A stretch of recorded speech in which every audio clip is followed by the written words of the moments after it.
जनतेचा आवाज महाराष्ट्र पंचा माध्यमातून। गंगाखेड येथील यशवंत सेनेचे नगरसेवक यशवंत सेनेचे प्रदेशाध्यक्ष रत्नाकर गुट्टे व उपनगराध्यक्ष अकबर हे नगर परिषद गंगाखेडचा विकास होण्यासाठी अडथळे आणत असल्याचा दावा करत जिल्हाधिकारी यांच्याकडे मिथिलेश केंद्रे यांनी तक्रार केली आहे। वारंवार तक्रार करून देखील संबंधित नगरसेवक, उपनगराध्यक्ष व त्यांचे सर्वेसर्वा हे निधी थांबवण्याचा प्रयत्न करत आहेत। तसेच मंत्रालयात सुद्धा संबंधितांनी खोट्या तक्रारी दाखल केल्या आहेत व गंगाखेड विकासाला अडथळा आणत आहेत। निवडून आलेली नगरसेवक व नगराध्यक्ष यांना जनतेच्या सेवेपासून रोखण्यासाठी कसोटीने प्रयत्न सुरू आहेत, असा आरोप मिथिलेश केंद्रे यांनी पत्रकार परिषद घेऊन केला आहे। विकास कामाला कोण आडवे येत आहे व नगराध्यक्ष यांची प्रतिमा विलीन करण्याचे व विकासाची दृष्टी बाजूला ठेवून नगराध्यक्ष यांच्यावर अविश्वास ठराव कशा प्रकारे दाखल करण्यात येईल याचा प्रयत्न करत आहेत।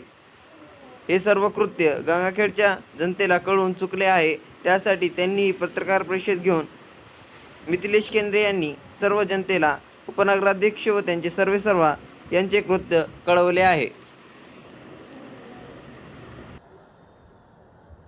आणि त्या पत्रकार परिषदेमध्ये बेछूट अशा प्रकारचे आरोप करण्यात आले।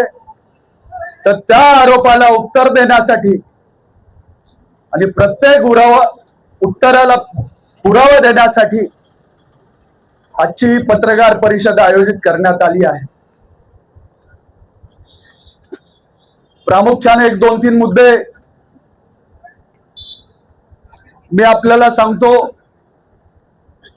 मग तो सर्वसाधारण सभेचा विषय असेल, नगराध्यक्षांच्या वित्तीय अधिकारांच्या बाबतीतला विषय असेल, 34 लोकांच्या संशयित जे काही बेकायदेशीर नियुक्त्या आहेत त्यांच्या बाबतीतला विषय असेल आणि इतर अजून आपण जो कुठला प्रश्न विचाराल त्या प्रश्नाला आम्ही उत्तर देऊ। तर पहिला मुद्दा आहे तो सर्वसाधारण सभेचा। आमच्यावर असे आरोप करण्यात आले की नगराध्यक्ष सर्वसाधारण सभा घेत नाहीत किंवा नगराध्यक्षांचं काम या नियमबाह्य पद्धतीने चालू आहे। तर मला आपल्याला या ठिकाणी सांगायचं आहे की नगर परिषदेचं काम हे नियमानं चालू आहे। 21 डिसेंबरला नगर परिषदेचा निकाल लागला। त्यानंतर 23 डिसेंबरला सर्व सदस्यांचे आणि नगराध्यक्षांचे त्या ठिकाणी गॅझेटमध्ये नाव आले। त्यानंतर 1 जानेवारी 2026 ला या गंगाखेड शहराच्या लोकनियुक्त नगराध्यक्षा सौभाग्यवती उर्मिलाताई केंद्रे यांनी आपल्या अध्यक्षपदाचा पदभार त्या ठिकाणी स्वीकारला। 1 तारखेला पदभार स्वीकारल्यानंतर 12 तारखेला या गंगाखेड नगर परिषदेची पहिली विशेष सभा झाली। त्यामध्ये उपनगराध्यक्षाची निवड झाली। त्यानंतर 23 जानेवारीला गंगाखेड नगर परिषदेची दुसरी विशेष सभा झाली। त्या विशेष सभेमध्ये विषय समित्यांचे सभापती त्या ठिकाणी निवडले गेले। त्यानंतर तिसरी विशेष सभा ही अर्थसंकल्पीय सभा झाली। ती कधी झाली तर 27 फेब्रुवारी 2026 ला।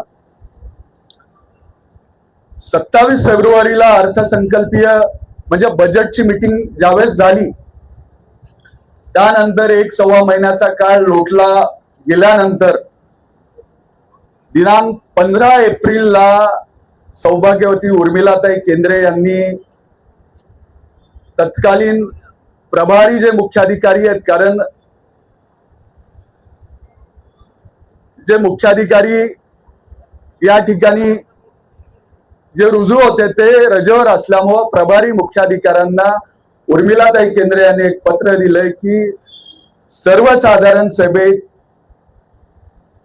गंगाखेड नगर परिषदेची सर्वसाधारण सभा ही लवकरात लवकर आयोजित करण्यात यावी, यासाठीच हे उर्मिलाताई केंद्रे यांचं पत्र दिनांक 15 एप्रिल 2026.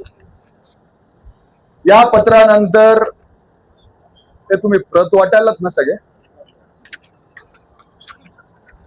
त्यानंतर उर्मिलाताई यांच्या पत्रानंतर दिनांक 21 एप्रिलला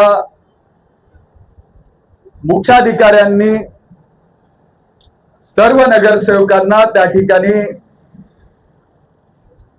हे पत्र दिलेलं आहे की आपल्या प्रभागातले काही विषय असतील, आपल्या प्रभागातल्या काही समस्या असतील तर आपण ते लेखी स्वरूपात मांडावेत. आणि मुख्याधिकाऱ्यांच्या या 21 तारखेच्या पत्रानंतर सर्व सन्माननीय नगरसेवकांना 3 दिवसांची मुदत दिली होती. आपले आपले जे काही आपल्या वॉर्डातले प्रश्न असतील ते आपण मांडा. पण राष्ट्रवादी काँग्रेस पक्ष आणि शिवसेना उद्धव बाळासाहेब ठाकरे या पक्षाचे जर नगरसेवक सोडले तर यशवंत सेनेच्या 17 पैकी 14 नगरसेवकांनी, मी परत सांगतो, मुख्याधिकाऱ्यांच्या पत्रानंतर यशवंत सेनेच्या 17 पैकी म्हणजे निवडून आलेले 15 आणि 2 स्वीकृत नगरसेवक, या 17 पैकी 13 नगरसेवकांनी आपल्या प्रभागामध्ये काय विकास कामं व्हावीत, आपल्या प्रभागाचे काय प्रश्न आहेत, आपल्या प्रभागाच्या काय समस्या आहेत, असा एकही प्रस्ताव लेखी स्वरूपामध्ये मुख्याधिकाऱ्यांकडे दिलेला नाही. पण यांचे प्रस्ताव काय त्याविषयी सुद्धा मी आपल्याला सांगतो. पण मुळात प्रस्तावच द्यायचा नाही आणि आमचे विषय अजेंडावर घेतले नाहीत म्हणून कांगावा करायचा, ही बाब कितपत योग्य आहे याचा सुद्धा विचार या गंगाखेड शहराच्या मायबाप जनतेनं आता या ठिकाणी केला पाहिजे. आता यांचे प्रस्ताव काय होते मी आपल्याला सांगतो.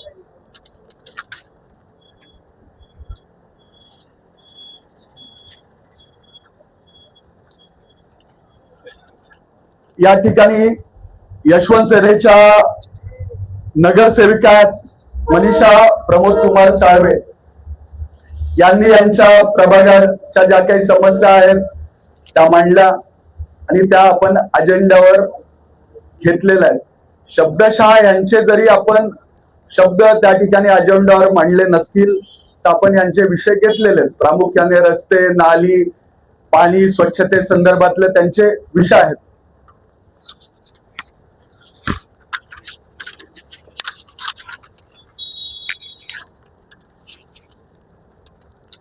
त्यानंतर दुसरे नगरसेवक आहेत अनिल यानपल्लेवारजी.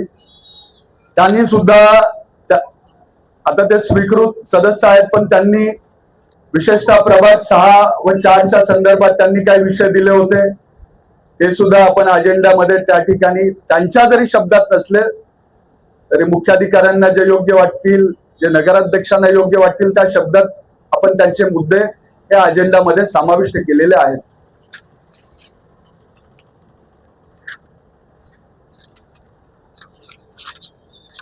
आता त्यांचं म्हणणं आहे की आमचे मुद्दे, आता त्यांचे काय मुद्दे होते तुम्हाला सांगतो. यशवंत सेनेचे गटनेते आहेत सय्यद अकबर. त्यांनी एक पत्र दिलंय.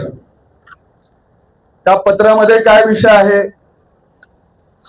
की प्रधानमंत्री आवास योजनेअंतर्गत सन 2019 ते 2026 पर्यंतची माहिती देण्याबाबत महोदय वरील विषयास अनुसरून प्रधानमंत्री आवास योजनेअंतर्गत सन 2019 की आज रोजी पर्यंत प्रधानमंत्री आवास योजना 1.0 आणि 2.0 अंतर्गत मंजूर प्राप्त लाभार्थ्यांची यादी तसेच आज रोजी पर्यंत वितरित करण्यात आलेल्या लाभार्थ्यांची यादी याची सविस्तर यादी टप्प्याने देण्यात यावी। तसेच लाभार्थ्यांच्या संचिकेची कॉपी 8 दिवसामध्ये उपाध्यक्ष नगर परिषद गंगाखेड यांच्या कार्यालयामध्ये स्वतः विभाग प्रमुख यांनी दाखल करावी। संबंधित माहिती लवकरात लवकर अवगत करून देण्यात यावी ही विनंती। या असा मुद्दा आहे। आता मला एक सांगा, सध्या नगर परिषदेची नवीन बिल्डिंगचं काम चालू आहे, बऱ्या प्रमाणात त्याचं काम आता संपेल। जी जुनी नगर परिषद आहे तिथं विद्यमान सदस्यांनाच बसायला अडचण होते। तर 2019 ते 2026 म्हणजे 8 वर्षाच्या संचयिका त्या किती होतील? सदस्यांनाच बसायला जागा नाही, संचिका तिथे घेऊन बरं हा विषय तुमचा आहे तर तुम्हाला उपनगराध्यक्ष त्यांची केबिन आहे, तुमचा वैयक्तिक काही विषय झाला असेल तर तुम्ही हा विषय तुमच्या केबिन मध्ये मांडा ना। याच्यात सर्वसाधारण सभेला बाकी सदस्यांना तुम्ही वेटीस कशाला धरता? हा मूळ प्रश्न आहे। त्यांचा दुसरा प्रश्न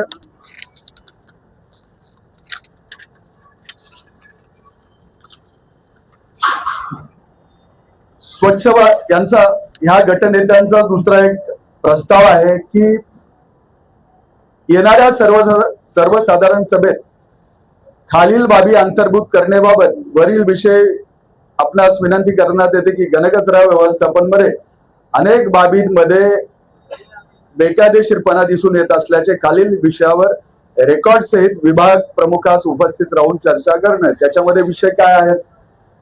रोजंदारी स्वच्छता कर्मचारी यांना मिनिमम वेजेस ऍक्ट नुसार पगार मिळतो का या विषयावर चर्चा करणे, संबंधित विभागास पगार संबंधी रेकॉर्ड सभागृहामध्ये घेऊन येण्यास सांगणे, नगर परिषद रोजदार कर्मचारी यांना ईपीएफ मिळतो का तसेच त्यांच्या इन्शुरन्स आहे का या संबंधित विभागास रेकॉर्ड सभागृहासमोर घेऊन येणे,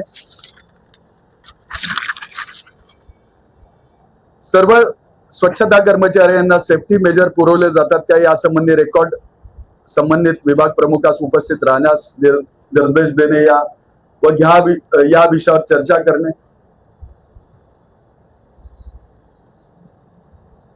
आणि दुसरा विषय की घनकचरा व्यवस्थापनाचे मागील अदा केलेले 3 देयके रेकॉर्ड सहित सभागृहामध्ये घेऊन चर्चा करणे।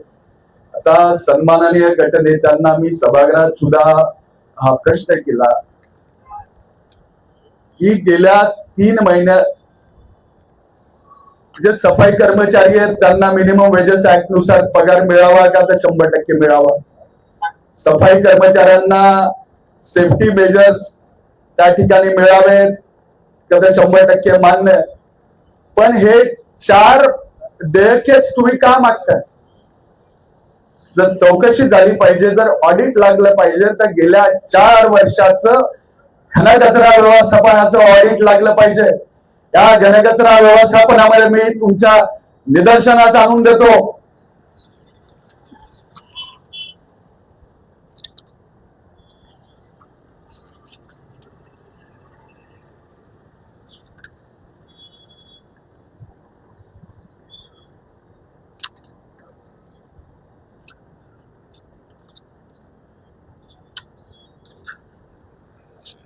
या घनकचरा व्यवस्थापनाच्या बाबतीत गेल्या 4 वर्षाचा प्रशासक जो काळ होता तो कसा चालला एक लक्षात घ्या।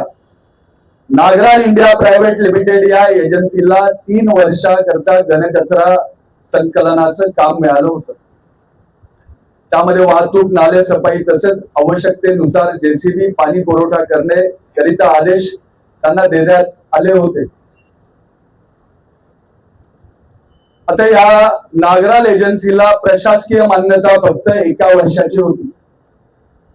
1 वर्षाची प्रशासकीय मान्यता असताना 3 वर्ष यांनी बेकायदेशीरपणे हे घनकचरा व्यवस्थापनाचा जो काही कारभार आहे तो सांभाळल्यानंतर